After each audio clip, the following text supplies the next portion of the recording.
Баршаңызға қайырлы күн достар. Бүгін өте дәмді, пайдалы, жұмсақ болып пісетін бауыр қуыру рецебімен бөлісемін. Видеоны соңына дейін қараңыз.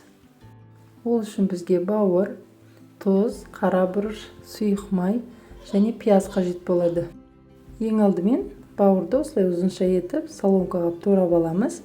Менде мұнда сиырдың бауыры. Содан соң пиязды да жіңішке етіп тураймыз.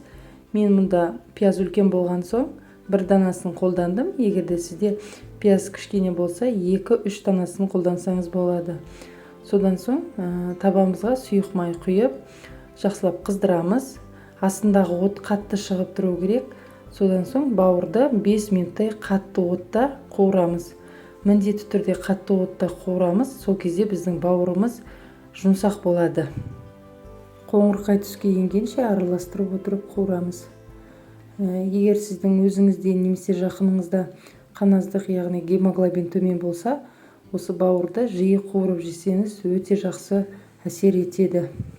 Содан соң міне 5 минуттан соң біз турап дайындап қойған пиязымызды саламыз. Барлығын жақсылап араластырамыз.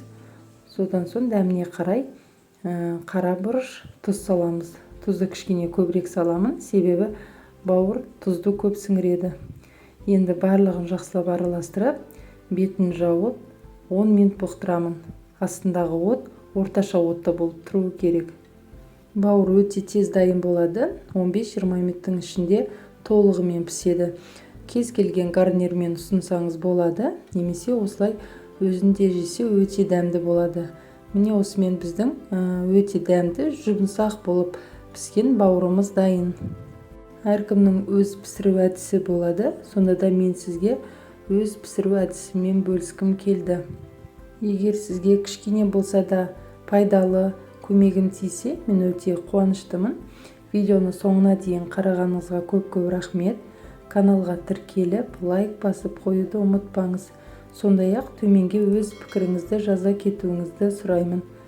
Ас болсын.